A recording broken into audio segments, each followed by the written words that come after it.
Subscribe کریں ہمارے channel کو اور بیل آئیکن کو کلک کریں تاکہ ہماری ہر نئی آنے والی ویڈیو آپ تک بآسانی پہنچ سکے۔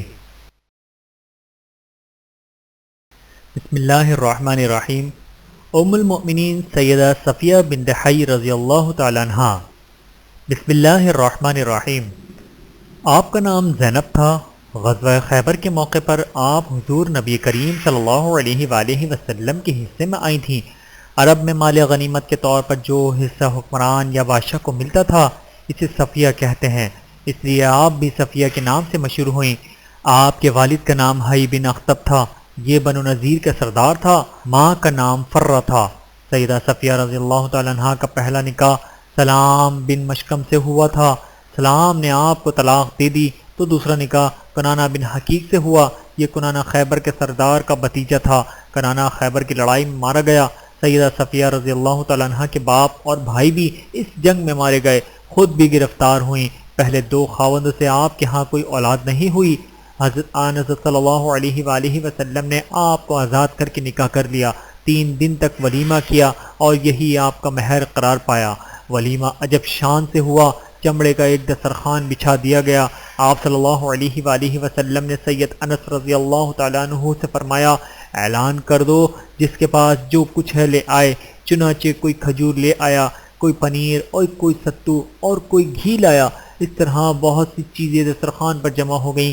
سب نے مل کر یہ ولیمہ نوش کیا۔ اس ولیمے میں گوشت اور روٹی کچھ نہیں تھا۔ یہ ولیمہ صحبہ کے مقام پر ہوا۔ جب آپ صلی اللہ علیہ وآلہ وسلم صحبہ کے مقام سے روانہ ہوئے تو آپ صلی اللہ علیہ وآلہ وسلم نے خود سیدہ صفیہ رضی اللہ تعالیٰ عنہا کو اپنے اونٹ پر سوار کرایا، اپنی ابا سے ان پر پردہ کیا۔ یہ اس بات کا اعلان تھا کہ سیدہ صفیہ رضی اللہ تعالیٰ عنہا ام المؤمنین ہیں۔ سیدہ صفیہ رضی اللہ تعالیٰ عنہا آپ کی زوجیت میں آئیں تو آپ صلی اللہ علیہ وآلہ وسلم نے آپ کے چہرے پر ایک نشان دیکھا۔ آپ نے پوچھا، صفیہ یہ نشان کیسا ہے؟ سیدہ نے بتایا، ایک دن میں نے خواب دیکھا کہ چاند میری گود میں آ کر گرا ہے۔ یہ خواب میں نے اپنے شوہر کو سنایا تو اس نے زور سے میرے منہ پر ایک تھپڑ مارا اور کہا، تو یثرب کے بادشاہ کی تمنا کرتی ہے؟ یہ اشارہ آپ صلی اللہ علیہ وآلہ وسلم کی طرف تھا۔ سیدہ صفیہ رضی اللہ تعالیٰ عنہ فرماتی ہیں، خیبر کی لڑائی کے بعد جب میں گرفتار ہو گئی اور مجھے آپ صلی اللہ علیہ وآلہ وسلم کے سامنے پیش کیا گیا تو اس وقت آپ سے زیادہ ناپسندیدہ انسان میرے نزدیک کوئی نہیں تھا، کیونکہ میرا باپ، خاوند اور دوسرے رشتہ دار قتل ہو چکے تھے۔ آپ صلی اللہ علیہ وآلہ وسلم نے مجھ سے فرمایا، تمہاری قوم نے ہمارے ساتھ یہ کیا کیا؟ آپ فرماتی ہیں، جب میں آپ کے پاس تھی اٹھی تو آپ صلی اللہ علیہ وآلہ وسلم سے زیادہ محبوب مجھے کوئی نہیں تھا۔ آپ فرماتی ہیں، میں نے رسول اللہ صلی اللہ علیہ وآلہ وسلم سے زیادہ حسن اخلاق کا مجسمہ کوئی اور نہیں دیکھا۔ آپ رات کے وقت خیبر سے ایک اونٹنی پر سوار ہوئے۔ اس وقت مجھے اونگ آ رہی تھی۔ آپ مجھے بار بار جگاتے کہ کہیں میں اونٹ سے گر نہ جاؤں۔ آپ فرماتے، اے بنت حی تھوڑی دیر انتظار کرو یہاں تک کہ ہم صحبہ پہنچ جائیں۔ آپ جب خیبر سے مدینہ منورہ آئیں تو حارث بن نعمان کے مکان پر اتاری گئیں۔ آپ کے حسن و جمال کی شہرت سن کر انصار کی عورتیں آپ کو دیکھنے کے لیے آئیں۔ آپ چند احادیث کی راوی ہیں۔ دوسری ازواج کی طرح آپ کا گھر بھی علم کا مرکز بنا تھا۔ عورتیں آپ کے پاس مسائل معلوم کرنے کے لیے آیا کرتی تھیں، دوسرے شہروں سے بھی مسائل پوچھنے کے لیے آیا کرتی تھیں۔ آپ نہایت عقل مند تھیں، عالمہ اور فاضلہ تھیں۔ بردباری تو آپ میں کوٹ کوٹ کر بھری ہوئی تھی۔ آپ میں برداشت کا بھی بہت مادہ تھا۔ خیبر کی لڑائی کے بعد جب آپ اپنی بہن کے ساتھ گرفتار ہو کر آ رہی تھیں تو آپ بہنیں یہودیوں کی لاشوں کو دیکھ کر چیخ اٹھتی تھی، لیکن آپ ان کی طرح بالکل نہیں چیخیں، یہاں تک کہ اپنے شوہر کی لاش کو دیکھ کر بھی صبر سے کام لیا۔ آپ کی ایک خادمہ حضرت عمر رضی اللہ تعالیٰ عنہ کے پاس گئی۔ اس نے آپ سے کہا، سیدہ صفیہ رضی اللہ تعالیٰ عنہ میں ابھی تک یہودیت کا اثر باقی ہے۔ وہ یوم سبت کو اچھا سمجھتی ہیں اور یہودیوں کے ساتھ صلہ رحمی کرتی ہیں۔ حضرت عمر رضی اللہ تعالیٰ عنہ نے تحقیق کے لیے ایک شخص کو بھیجا۔ سیدہ صفیہ نے انہیں بتایا، جب سے اللہ تعالیٰ نے ہمیں جمعے کا دن عطا فرمایا ہے میں یوم سبت کو بالکل اچھا نہیں سمجھتی، البتہ میں یہودیوں کے ساتھ صلہ رحمی کرتی ہوں کیونکہ وہ میرے رشتہ دار ہیں۔ اس کے بعد آپ نے اس لونڈی کو بلا کر پوچھا، تو نے عمر سے میری شکایت کس کے اکسانے پر کی؟ اس نے جواب دیا، شیطان کے اکسانے پر۔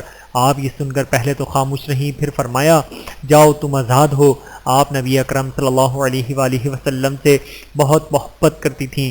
جب نبی کریم صلی اللہ علیہ وآلہ وسلم کی طبیعت آخری وقت میں ناساز ہوئی تو آپ نے نہایت حسرت سے پوچھا، کاش آپ کی بیماری مجھے لگ جاتی۔ اس پر تمام ازواج نے آپ کی طرف دیکھا تو آپ صلی اللہ علیہ وآلہ وسلم نے فرمایا، صفیہ سچ کہہ رہی ہے۔ سرکار دو عالم صلی اللہ علیہ وآلہ وسلم کو بھی آپ سے بہت محبت تھی۔ آپ ہر موقع پر آپ کی دلجوئی فرماتے تھے۔ ایک سفر میں حضرت صفیہ رضی اللہ تعالیٰ عنہ کا اونٹ بیمار ہو گیا۔ اس سفر میں دوسری ازواج مطہرات بھی ساتھ تھیں۔ ایک صحابیہ کے پاس 2 اونٹ تھے، اس لیے آپ صلی اللہ علیہ وآلہ وسلم نے ان سے فرمایا، تم صفیہ کو ایک اونٹ دے دو۔ انہوں نے نہ دیا تو آپ 2 ماہ تک ان صحابیہ سے ناراض رہے۔ حج کے سفر میں ازواج مطہرات بھی آپ کے ساتھ تھیں۔ راستے میں ایک جگہ سیدہ صفیہ رضی اللہ تعالیٰ عنہ کا اونٹ بیٹھ گیا۔ اس طرح آپ سب سے پیچھے رہ گئیں اور رونے لگیں۔ نبی کریم صلی اللہ علیہ وآلہ وسلم کو پتہ چلا تو آپ کے پاس تشریف لائے، اپنی چادر مبارک سے آپ کے آنسو پوچھے۔ نبی کریم صلی اللہ علیہ وآلہ وسلم آنسو پوچھتے جاتے تھے اور آپ زیادہ روئے جاتی تھیں۔ فرماتی تھی، نبی کریم صلی اللہ علیہ وآلہ وسلم مجھے رونے سے منع فرماتے رہے، لیکن جب میرا رونا بند نہ ہوا تب آپ صلی اللہ علیہ وآلہ وسلم نے ذرا سختی سے رونے سے منع فرمایا۔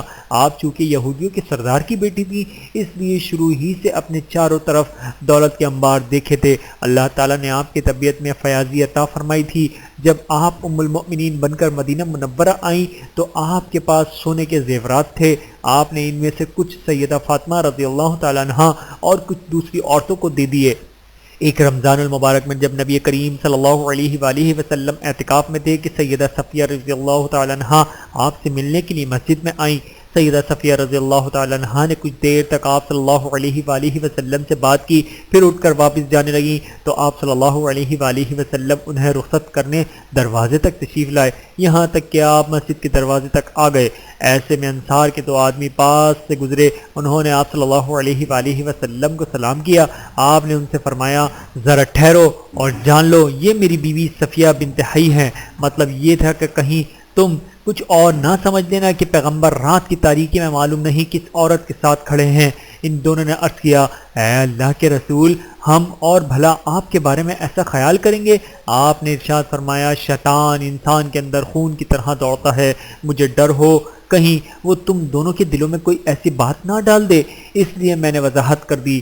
جب حضرت عثمان رضی اللہ تعالیٰ عنہ کو بلوائیوں نے گھیر لیا تو اس زمانے میں سیدہ صفیہ رضی اللہ تعالیٰ عنہ نے آپ کی بہت مدد کی تھی۔ ان ظالموں نے کھانا اور پانی تک بند کر دیا تھا، یعنی باہر سے کوئی چیز اندر نہیں جانے دیتے تھے۔ اس حالت میں سیدہ صفیہ رضی اللہ تعالیٰ عنہ خچر پر سوار ہو کر آپ کی طرف روانہ ہوئیں۔ آپ کے غلام کنانا آپ کے ساتھ تھے۔ بلوائیوں میں سے مالک اشتر آپ کے راستے میں آ گیا اور آپ کے خچر کے منہ پر مارنے لگا۔ اس طرح آپ مجبوراً واپس لوٹ گئیں۔ پھر آپ نے حضرت حسن رضی اللہ تعالیٰ عنہ کے ذریعے حضرت عثمان رضی اللہ تعالیٰ عنہ کو کھانا اور پانی پہنچایا۔ آپ بہت سلیقہ شعار تھیں، کھانا بہت عمدہ پکاتی تھیں۔ آپ صلی اللہ علیہ وآلہ وسلم کی جب دوسری ازواج مطہرات کے ہاں باری ہوتی تو کھانا پکا کر اس گھر میں بھی بھیجا کرتی تھیں۔ آپ نے رمضان 50 ہجری میں وفات پائی، جنت البقیع میں دفن ہوئیں۔ اس وقت آپ کی عمر 60 سال تھی۔ اللہ تعالیٰ کی ان پر کروڑوں رحمتیں نازل ہوں، آمین ثم آمین۔ ویڈیو دیکھنے کا بہت شکریہ۔ مزید ویڈیوز دیکھنے کے لیے ہمارے چینل کو سبسکرائب کریں۔ اگر ویڈیو پسند آئے تو لائک کریں۔ اچھی بات کو دوسروں تک پہنچانا صدقہ جاریہ ہے۔ جزاکم اللہ خیرا کثیرا۔ اپنا اور اپنے پیاروں کا بہت زیادہ خیال رکھیے گا اور مجھے دعاؤں میں یاد رکھیے گا۔ Take care. اللہ حافظ۔